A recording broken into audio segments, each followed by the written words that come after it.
Will you be my future wife? Will you marry me? Nagpapatawa ka ba? Anong marry me ka dyan? Naririnig mo bang sarili mo? At nakikita mo ba yung itsura mo? Sa sitwasyon mong ganyan, tingin mo pakakasalan kita?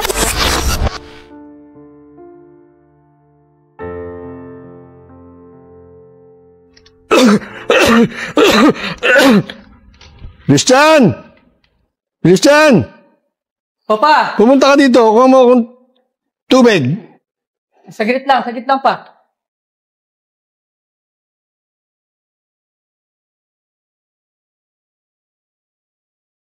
Ano, inuubo ka na naman. Baka ng tubig. Op. Bago ko ibigay sa ito pa. Nakita mo to? May mga papeles akong dala-dala. Pirmahan mo muna to. Nakasaad dito na lahat ng ari-arian mo at pera mo, mapapamana mo sa akin, lahat mapupunta sa akin. Pinatatawa mo ko. Sinasabi ko na nga ba? O di ba pa? May sakit ka. Di ba mamamatay ka na nga? Kaya pirma mo na to. May taning na ang buhay ko. Tama ka. Ilang oras o panahon na lang ilalagi ko dito sa mundo. Pero nalimutan mo, anak. May oras pa ako para bigyan ka ng aral. Pinapatawa mo naman ako pa. Anong aral? Bata ba ako? 10 years old ba ako pa? Alam mo pa, kaysa sa mga dami yung sinasabi mo, pirmahan mo na to nang matapos na to. Sige na, para makalis na ako. Pipirmahan ko lang yan at makukuha mo lahat ng ari-arian at pera ko. Kapag nakakita ka ng babaeng pakakasalan mo. Bukas na bukas. Gusto ko siyang makilala, ha? Nakakatawa ka naman pa. Yun lang ba? Napakadali naman ang pinapagawa mo sa akin. Bukas na bukas, dadaling ko sa'yo. Hubarin mo ang relo mo. Akin na ang wallet mo. Ano na naman to pa? Ibigay mo sa akin, huwag matigas ang ulo, anak. Akin na. Mahal-mahal nito. Ibigay mo. Akin na ang wallet mo. Di wallet ko? Akin na ang susi ng kotse. Paano ko makakaalis niyan pa? Akin na, huwag matigas ang ulo. Ano ba yan? Lahat na kinuha mo pa? Ano ba yan? Hindi lang yun. Teka. Hirap ng pinapagawa mo pa eh. Oh, O ano naman to? Isusuot mo. Basahan na to, yan na to. Isusuot mo. Pa naman lumang damit to, susuot. Isusuot mo. Tanggalin mo lahat yung damit mo. Hirap naman pinapagawa mo pa eh.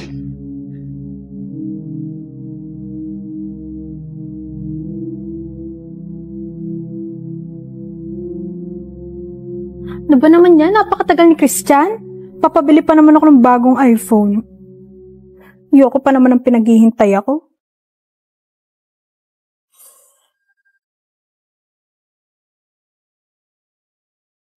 Bandito na ako.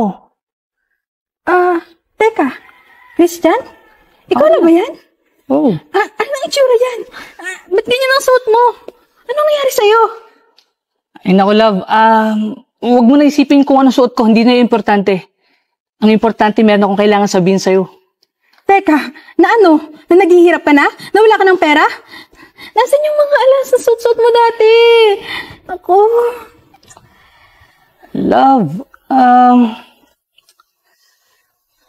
Love, will you be my future wife? Will you marry me? Nagpapatawa ka ba? Anong marry me ka dyan? Naririnig mo bang sarili mo? At nakikita mo ba yung itsura mo? Sa sitwasyon mong ganyan, tingin mo pakakasalan kita? Wala ka ng pera. Naghihirap ka na. Tapos sa tingin mo, papatulan pa rin kita? No! Love! Love, wait!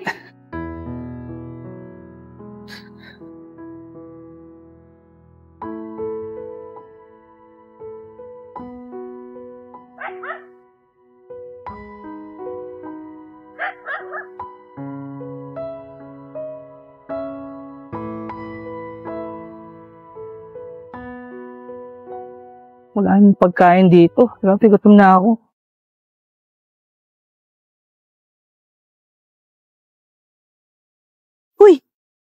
Ba't nagkalungkot ka dyan sa basurahan? May hinanap ka ba? Naghahanap ako ng pagkain eh. Kasi gutom na ako. Eh, wala naman akong perang pambili. Huwag ka na dyan maghalungkat kasi madumi dyan. Kung gusto mo, sumama ka na lang sa akin. Kain tayo dun. Sigurado ka ba? Okay lang? Ayaw mo ba? Tara na. Sige, tara. Gutom na rin ako eh.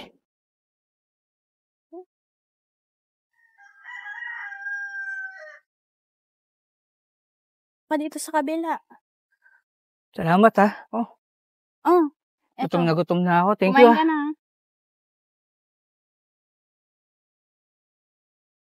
Teka nga lang. Parang ngayon na kita nakita dito Naliligaw ka ba? Hindi. Saka, huwag na tanungin yun. Feeling ko naliligaw ka eh. Alam mo, kailangan mo nang umuwi sa bahay nyo. Kasi, ang hirap mamuhay sa kalsada, no? Lalo pat, hirap ng pera ngayon. Kung ako sa'yo, uuwi na ako. Baka hinanap ka na rin ng mga magulang. Ayos na ko. Sa totoo lang, alam mo, gusto ko na rin talagang umuwi.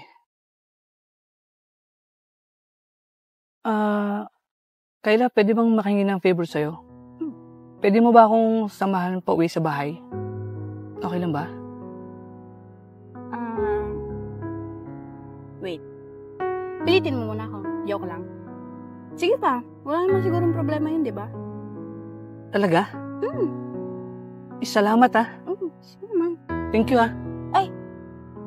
Sige. Salamat. Thank you. Sige, kain ka na. Sige, kain. Pagkatapos ito, umuwi na tayo sa mama ko. Sige. Thank you ha. Sarap.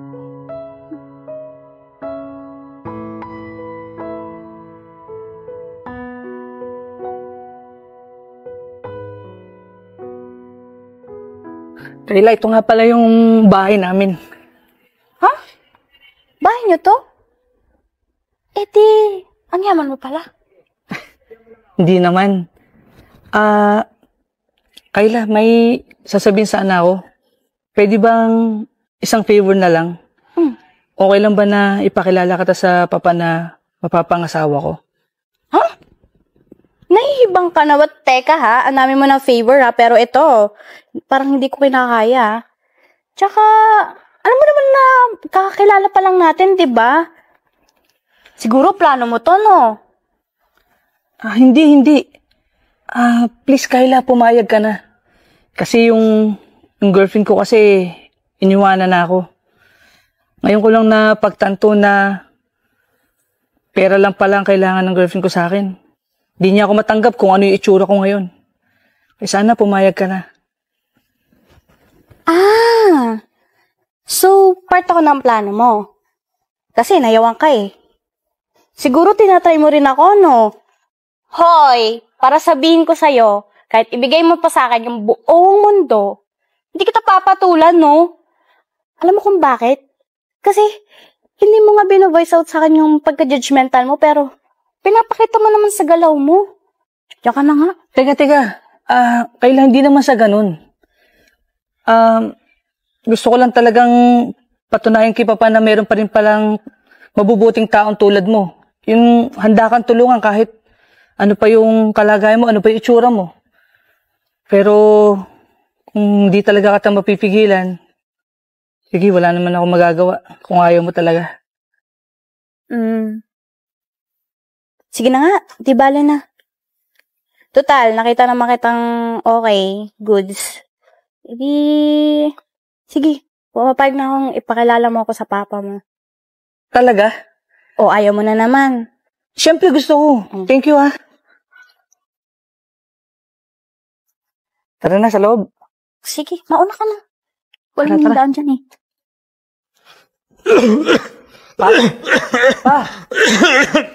Pa! Nandiyan ka na pala. Ibang babae na naman yung kasama mo, iho. Tsaka, low class yan, iho. Saan mo nakuha yan? Mukhang babaeng, yung bang tipong Nagtitinda ng sampagita, tas binihisan. Ang baduy. Pa, ano ba? Eh, sino ba yan? Pa, si Kayla nga pala, fiancé ko. Fiancé? Ha? Iho, nagpapatawa ka ba? Eh, Iha, ilang taong ka na? 23 po. 23, and you're from? Taga saan ka? Sa kanihan po. Iho. Excuse me lang po ha. Sorry po ha kung naabala ko po kayo pero grabe naman po kayo magsalita. Kung ganun po, sige po, aalis na lang po ako para okay po. Diba? Teka, hindi ka alis. Pa naman? Desidido na ako na pakakasalan ko si Kayla.